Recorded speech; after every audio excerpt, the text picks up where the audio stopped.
Hello everyone, my name is Rudranil and today we are going to talk about what are SME IPOs. So let's get started. So basically what is SME IPO?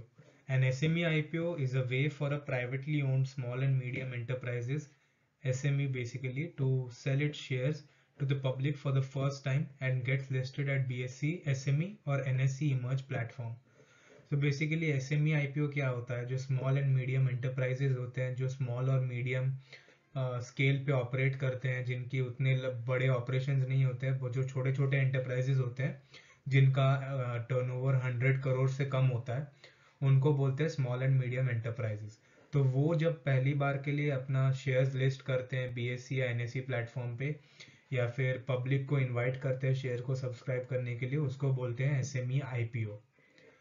तो basically और SMEs आपको बहुत लोगों को पता होगा कि SMEs एक इकोनॉमी की बैकबोन होती है और गवर्नमेंट भी बहुत सपोर्ट करती है एसएमईज को। इसके लिए इनके लिए बहुत सारी स्कीम्स भी लॉन्च हुई थी। तो basically SMEs are a backbone to of economy because they generate revenue. वो वही ज़्यादातर रेवेन्यू जनरेट करते हैं और they also generate employment. So basically अभी के लिए एसएमई आईपीओ बेसिकली इज कि जब स्मॉल एंड मीडियम एंटरप्राइजेस अपना आईपीओ लॉन्च करते हैं, उसको बोलते हैं SME IPO. So how is SME IPO different from main board IPO? मतलब एसएमई आईपीओ और मेन बोर्ड आईपीओ में फिर क्या डिफरेंस है? तो you can see I have listed a few points down. So starting off the first point, the post issue paid up capital in main board IPO should be a minimum of 10 crore rupees, and in SME IPO it should be a minimum of 1 crore rupees and maximum of 25 crores. और जो minimum number of allottees है वो 1000 होने चाहिए main board IPO में, और SME IPO में minimum number of allottees should be 50। और जो मेन बोर्ड आईपीओ में जो आईपीओ अंडर राइटिंग है वो नॉन मैंडेटरी है, कंपलसरी नहीं है। और एसएमई आईपीओ में है जो आईपीओ अंडर राइटिंग होता है वो मैंडेटरी है। और मेन बोर्ड आईपीओ में track record stringent forms is done in stringent forms, and in SME IPO it is done in relaxed norms. Offer document, coming to offer document vetting, the main board IPO, the offer document vetting is done by SEBI, and in SME IPO the offer document vetting is done by stock exchange. The IPO allocation application size of main board IPO should be from rupees 10,000 to rupees 15,000. But on the other hand, in SME IPO, the IPO application size should be rupees 1 lakh.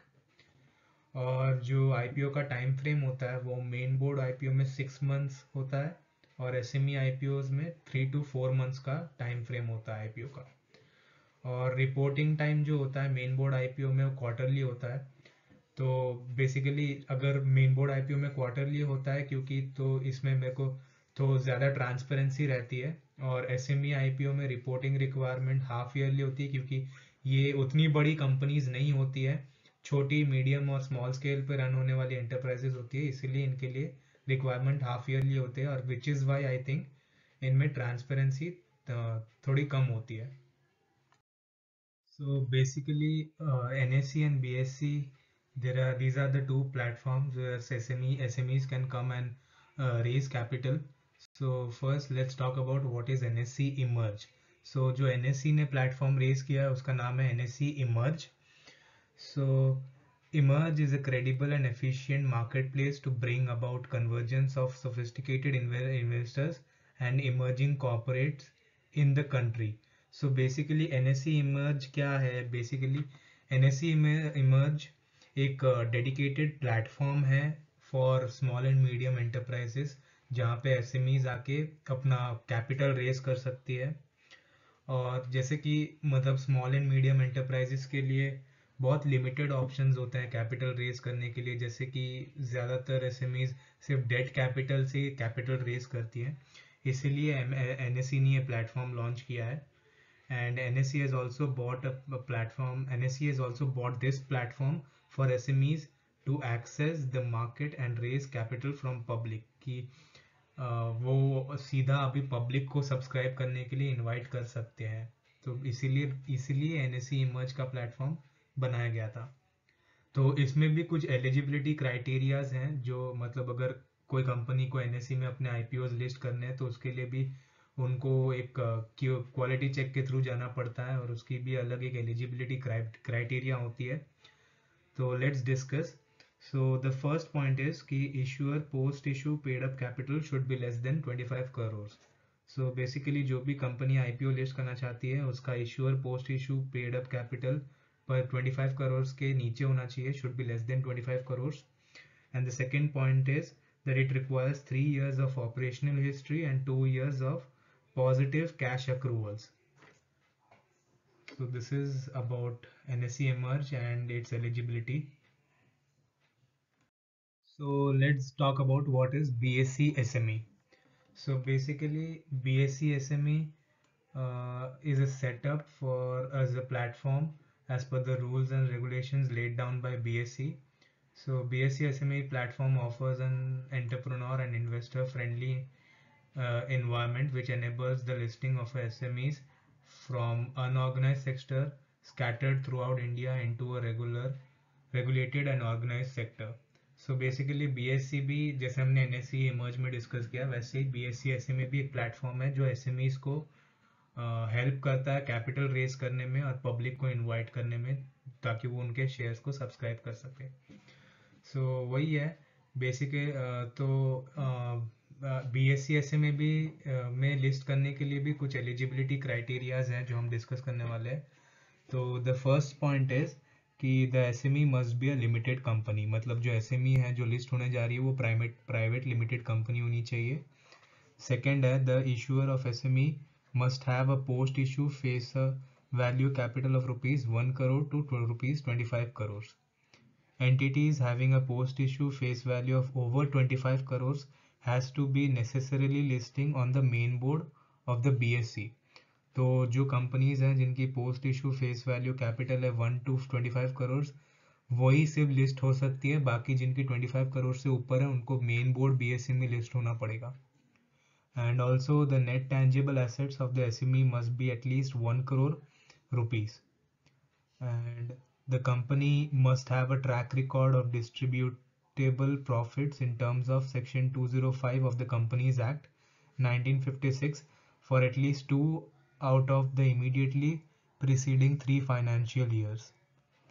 And also the company must mandatorily facilitate trading in demat securities and enter into agreement with both depositories, namely Central Depository Service Limited and National Securities Depository Limited.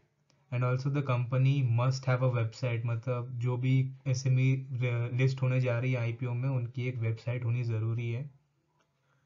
The company must have a minimum of 50 investors while listing through IPO.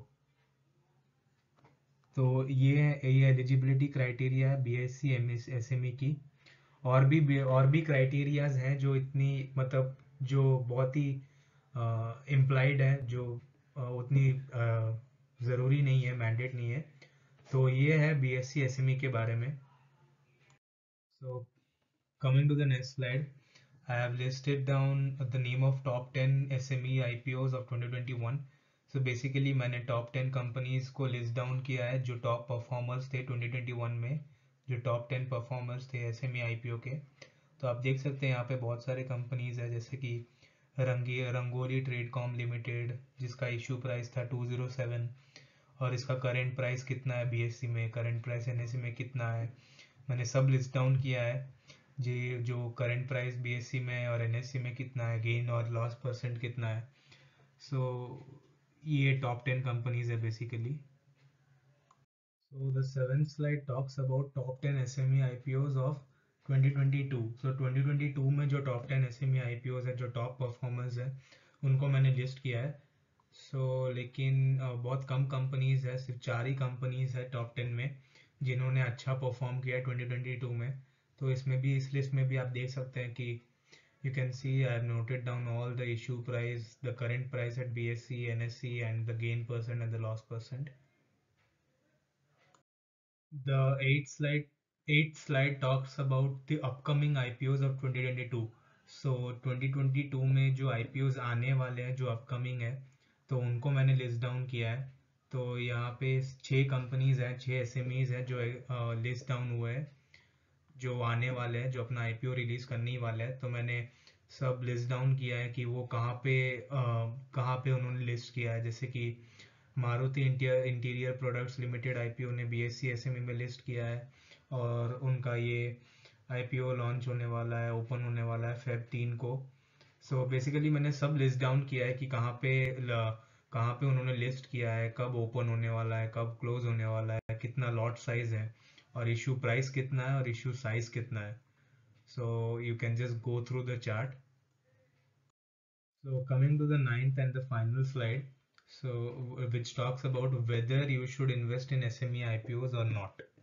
So inherently, these types of businesses are highly risky, and generally, people who can invest in such businesses would be HNIs with a high risk appetite, because usually the lot sizes are in few thousands, making the amount for the lot between 1.1 lakhs or 1.15 lakhs. So for most retail investors, it would be a better option to stay away from this. So basically SME IPOs जो market है वो अभी नई नई है, तो और इसके बारे में इतनी नॉलेज भी नहीं है लोगों को। तो जो रिटेल इन्वेस्टर्स हैं वो लोग उनको थोड़ा डाउटफुल लगता है इस मार्केट में इन्वेस्ट करने के लिए, और मैं सजेस्ट करूंगा कि उनके लिए अच्छा ही है कि थोड़ा मतलब थोड़ा इसमें इन्वेस्ट ना करें अभी। और अगर इन्वेस्ट कर भी रहे हैं तो जो एसएमई है उसका पूरा प्रॉस्पेक्टस अच्छे से पढ़ के फाइनेंशियल डॉक्यूमेंट से के थ्रू होके तभी इन्वेस्ट करें। सो बेसिकली मेजरली जो कौन इन्वेस्ट करता है इन मार्केट्स में, वो है majorly venture capitalist, angel investors और एचएनआईज इन्वेस्ट करते हैं। और इसके अलावा जो एक्सपर्ट्स होते हैं स्टॉक मार्केट में, वो लोग इन्वेस्ट करते हैं ताकि उनको अच्छे रिटर्न्स मिले। और जिनके जो हाई रिस्क एपेटाइट होते हैं, जिनके जो लोग हाई रिस्क ले सकते हैं, जिनकी उतनी कैपेसिटी है, वो लोग भी इन्वेस्ट करते हैं इसमें। मैं कहूँगा कि ये जो मार्केट है ये कॉर्पोरेट्स के लिए, इंडिविजुअल्स के लिए नहीं है, रिटेल इन्वेस्टर्स के लिए नहीं है। और अगर कोई रिटेल इन्वेस्टर है जिसका हाई रिस्क एपेटाइट है, जो कर सकता है, जिसकी कैपेसिटी है, तो फिर भी एक बार पूरा प्रॉस्पेक्टस, जो एसएमई की प्रॉस्पेक्टस है, वो अच्छे से पढ़ के और फाइनेंशियल रिकॉर्ड्स के थ्रू होके जाके सब देख के इन्वेस्ट करें। Thank you everyone for listening to my presentation. I end my presentation here.